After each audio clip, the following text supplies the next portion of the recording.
আমরা আজকে গেছিলাম মায়াপুরে। মায়াপুরে কি করলাম আমরা আজকে এই ভিডিওতে সেটাই তোমাদের সাথে আমি শেয়ার করব। আজকে যেহেতু মায়াপুরে যাব এই জন্যই ভোরবেলা উঠেছিলাম 6টার সময়, যেহেতু আমাদের ট্রেন ছিল 6:30টার দিকে। এর জন্য আমি, দিয়া আর বিশ্ব তিনজন মিলে দেখো রেডি হয়ে চলে গেছিলাম প্রথমে স্টেশন থেকে ট্রেন ধরে আমরা একেবারে চলে গেছিলাম কৃষ্ণনগর। ওখান থেকে টোটো ধরে চলে গেলাম মায়াপুর মন্দিরের সামনে।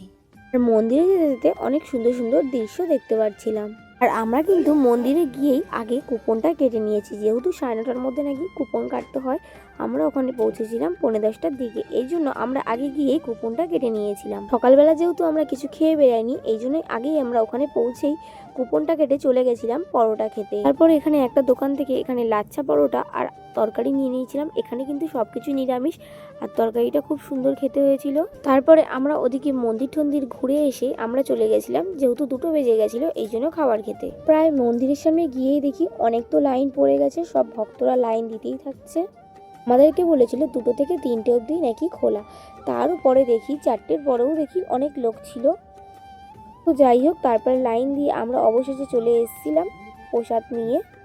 এদিকে আমাদের প্রসাদে ছিল ডাল, একটা পনির আলুর তরকারি আর কুমড়ো আলু দিয়ে তরকারি, পায়েস। আর প্রসাদের স্বাদের তো কোনো তুলনাই হবে না, একদম অমৃত খাচ্ছিলাম মনে হচ্ছিল। এদিকে আমি, বোন, বিশ্ব সবাই মিলেই বসে পড়েছিলাম খেতে।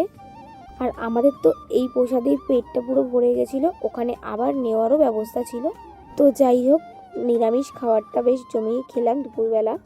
খাওয়া দাওয়া করে আমরা বেশি দেরি করিনি, তারপরে আমরা ওখান থেকে রওনা হয়েছিলাম বাড়ির দিকে, যেহেতু আমরা 4:30টে ট্রেনটা ধরেছিলাম।